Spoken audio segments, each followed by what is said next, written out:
Ce week-end, les militants LR ont rejeté la primaire ouverte. Les centristes ne seront pas inclus dans le processus de désignation du candidat de la droite. Et nous avons en ligne justement Hervé Morin. Bonjour, président Les Centristes de la région Normandie. Alors, Bonjour. les centristes écartés du choix de ce candidat, ça veut dire quoi? De nouvelles divisions à venir? Non, je trouve juste dommage que nous n'ayons pas fait appel à la primaire ouverte, celle qui crée la dynamique. On ne peut pas parler de rassemblement des Français et décider de choisir son candidat en parlant qu'au sien. Euh, Ça va se passer comment cette élection, si on veut bien la résumer? Ça va être une discussion entre des candidats et des fédérations des Républicains. Alors, c'est mes copains, donc je n'ai pas de débat là-dessus.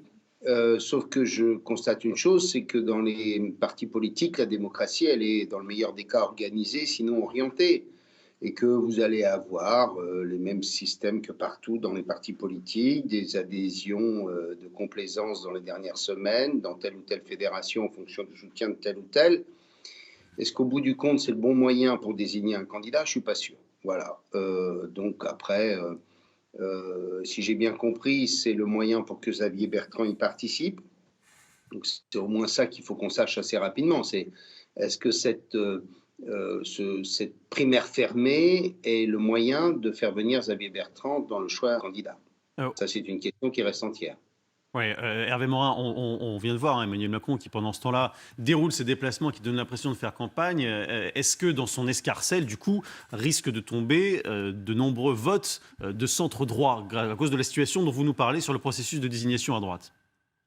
Écoutez, je n'en sais rien. Je me désole par ailleurs de voir à quel point le débat politique se résume au sondage du jour. On a le sentiment de commenter les résultats du loto. Quand on sait à quel point les sondeurs se sont plantés dans les grandes largeurs ces dernières semaines, je vous rappelle que vous avez dû faire je ne sais combien de plateaux télé pour expliquer combien de régions allaient tomber dans les mains du Rassemblement national, et nous étions tous au coude à coude avec le Rassemblement national. Au bout du compte, le Rassemblement national a fait un très mauvais score et on a largement été devant eux.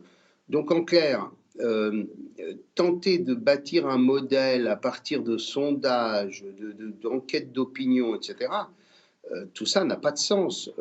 Voilà, donc ce que je voudrais, moi, c'est au contraire qu'on puisse apporter euh, aux Français des débats politiques sur le contenu de la politique du pays, et qu'il y ait un maximum, des centaines de milliers, voire des millions de personnes qui participent à ce choix. Moi, j'ai le souvenir que lors de la primaire de François Fillon, qui a amené François Fillon à être candidat, j'ai vu dans ma mairie, et Dieu sait que je connais ma commune puisque j'y suis né, arriver des tas d'électrices et d'électeurs dont je ne savais absolument pas qu'ils étaient des sympathisants de la famille de la droite et du centre. Et on avait eu ce mouvement formidable. On n'a pas perdu la primaire parce que il y a eu, on n'a pas perdu l'élection présidentielle parce qu'il y a eu cette primaire, on a perdu l'élection présidentielle parce que François Fillon s'était pas bien comporté. C'est tout à fait différent.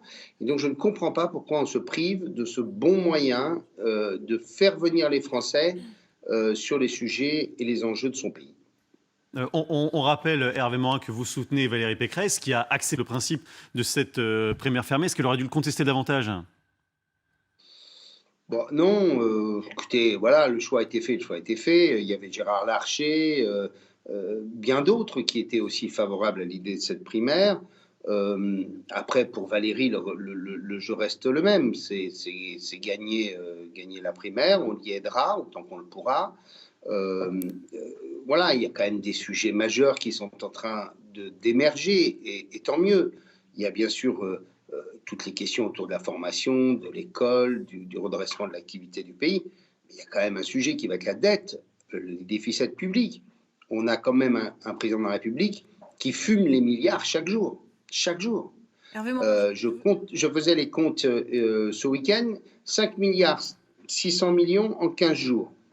vous nous dites, Euh, Hervé Morin, on est pardon. quand même dans un pays, je termine, on est quand même Oui. dans un pays où la dépense de fonctionnement n'est assurée qu'à hauteur de 60% par l'impôt et les recettes. C'est-à-dire que chaque année, on vit à crédit quasiment la moitié de l'année. Ça ne va pas durer une éternité, cette histoire-là. Et donc, il y a des sujets, il faut qu'on alerte le pays, qu'on leur propose des solutions.